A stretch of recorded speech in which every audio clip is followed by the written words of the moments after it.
You're gonna need some paper and something to color with or draw with or paint with. You could use paint if you want. I'm gonna use some colored pencils and I might use some watercolor paint and then a pencil. I'm actually not gonna use a pencil, I'm gonna use a Sharpie because it's easier for you to see. We're gonna be making Memorial Day poppies, which will kind of look like this. And Memorial Day is the holiday we just celebrated on Monday.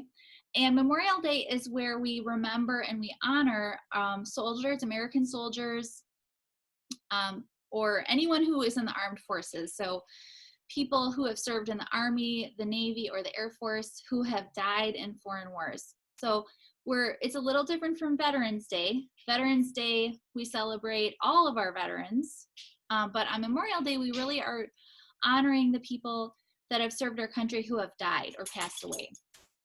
And so one of the symbols of Memorial Day is the red poppy, which is a flower that kind of looks like this. And you may have seen veterans, like sometimes if you're outside the grocery store around Memorial Day or Veterans Day, there will be someone with a little tiny like red flower that you can pin to your shirt, or it's a little like paper flower that's red. And that's because they are honoring veterans with the red poppy. And the reason we see the red poppy as a symbol of our veterans and of Memorial Day is because there's a poem that was written after World War I called On Flanders Field. And Flanders Field is a field where there was a battle and a bunch of soldiers died, and it's full of red poppies. So a lot of red poppies grow there. So the poem is about these poppies growing in the field. And because of that poem, we have adopted the red poppy as a symbol of our veterans. So that's why you see that. I'm gonna draw a poppy that is in bloom. And the way that we do that is we draw kind of a big wavy, like it's not exactly a perfect circle, it's a little bit more wavy, kind of a wobbly circle like this. So that's how you draw an open poppy that is in bloom. Now the center of a poppy is usually black, and we're gonna leave a little white in the middle, but I'm gonna kind of make like a small circle here. And then I'm gonna make some black kind of raggedy lines. So I'm kind of making it look like there's lines coming out from the middle like this. I don't know if you can see that, but I'm sort of drawing little lines out. Now, if you're using a pencil for this, just remember you're gonna end up going back later and you're gonna end up coloring this black with a crayon or a marker or something that's black. So it's okay if it's not solid because you're gonna end up coloring it in with black anyway. And you can leave a little white in the middle if you want. If you color the whole thing in, that's okay too. If you wanna get really fancy, you can actually add a couple lines like this. Because poppies do have petals, but you don't have to, that's up to you. You can also just leave it as a wobbly thing. But if you want to add a couple lines, you can. Now I'm going to show you how to make a poppy that's not open yet, a bud. So here's how you make a bud. You make an oval, kind of like an egg shape, but instead of going straight up and down like this, we're going to tilt it a little bit. So the oval is going to be kind of like tilted like this, or that egg shape. That's how you make a poppy bud. And then you're gonna take your pencil and you're gonna make an upside down V like that. And that's how you make, this part is gonna be green and this part is gonna be red. That's what a bud looks like. And then the last type of poppy I'm gonna show you is one that's halfway open or that you see from the side. So here's how we make one that looks like it's from the side. First, I'm gonna make a little U shape And then I'm going to draw a line across it. That's the bottom part of the flower where it attaches to the stem. And then I'm going to make a curved line coming up from both sides, like that. Kind of like a V, but the bottom part doesn't really look like a V. It's kind of more rounded. And then I'm going to make a wavy line.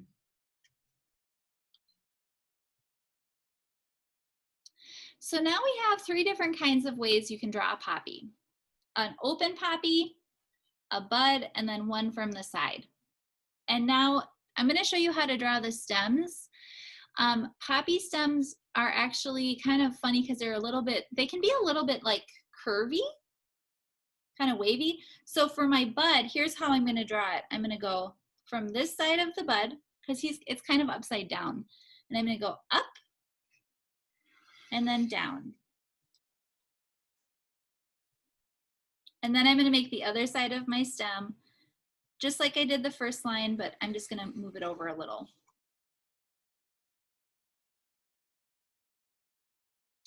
The other stems you can just do with just kind of a straight line down. This one's a little curved. I'm going to make it look like it's going behind the stem by overlapping it a little bit.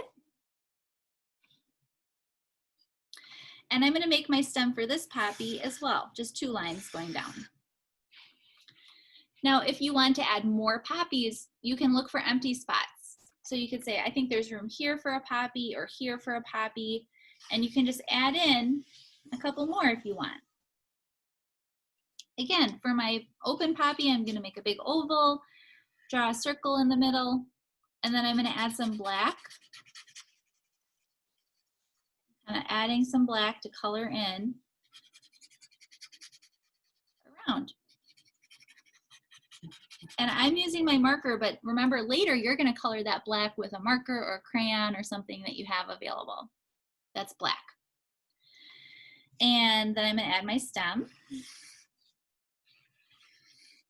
Whoops. So the leaves of a poppy are not smooth or round. They're kind of ruffly and kind of funky looking.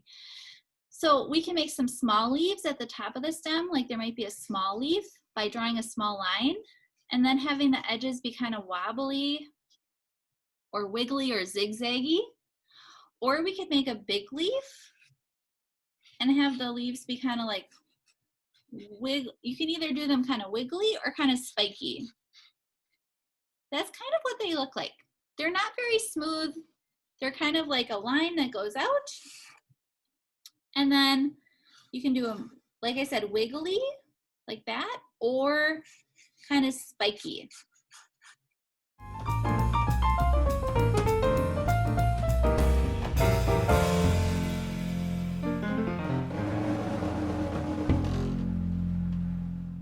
You can color this in, and I'm just going to show you again the one that I colored in earlier. It's colored with red, black, and green. So I colored the tip of my bud in with red.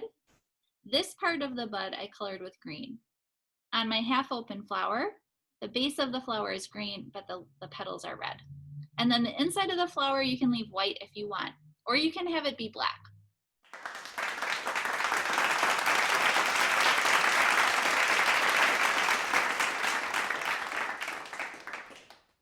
You know, the reason we want to honor those people that have fought for our safety and our security and our freedom is because we enjoy a lot of things in our lives that wouldn't be possible if we weren't safe and secure in our country. So one thing you could do if you would like as an option is when you're done coloring, you could add in some words that have to do with what you're grateful for. So in my heart, one thing I'm grateful for is I'm grateful that for the most part, I'm pretty safe. I have a lot of safety in my life. So one thing I could add in my picture is I could add some words that represent things I'm grateful for that our soldiers have fought for. So I'm going to add the word safety because I am grateful for my safety. I'm grateful for my family. So I might add the word family. I'm grateful that I have the freedom to share my opinion with other people and to make choices in my life. So I'm going to add the word freedom.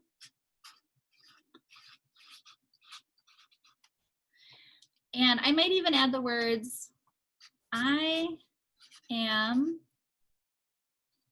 grateful for, because I want to remember that the reason those people have fought for our safety and our freedom is for us, and we appreciate them and we honor them on Memorial Day.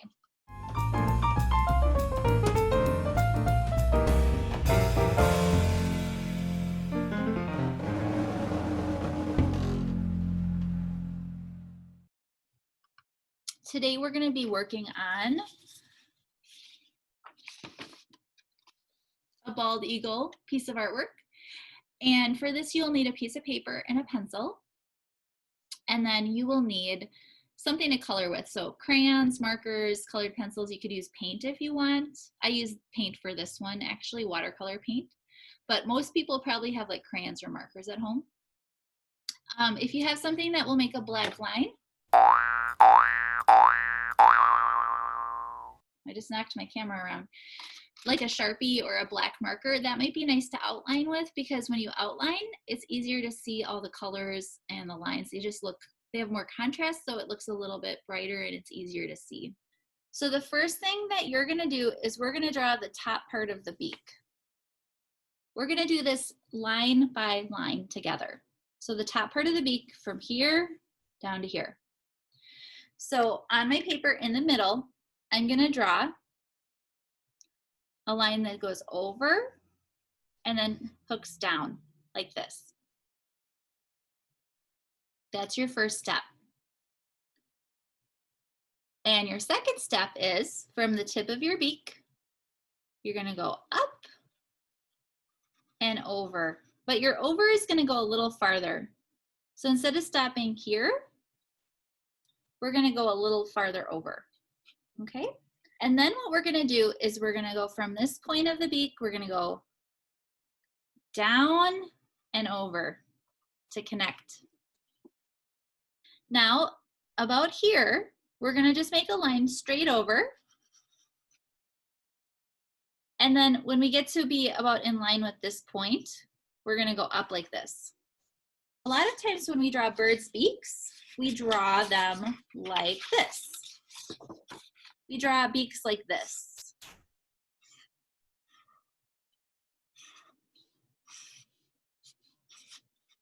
Well, the problem is this kind of bird eats seeds. This is a bird that uses their beak to eat seeds or maybe bugs. And this kind of bird, a bald eagle, uses their beak to eat like other animals. They're a raptor, and the way that they capture their prey and eat it means that their beak has to be very sharp, like a sharp weapon. So that's why their beak is shaped a little differently, okay? So now I'm gonna draw the top of my eagle's head. I'm not gonna start here. I'm gonna move over to about this point. So it's over a little bit here. I'm not starting here. If I start here, it looks like his beak's really long and I wanna have it be over a little bit. So I'm gonna go up and then he kind of has like a flat top of his head. And then I'm gonna go down like this. The front part of his neck, I'm gonna go about here. So again, I'm not starting here, I'm moving it over a little. I'm gonna go down, and then maybe I'll just have a curved line to show like where his chest is.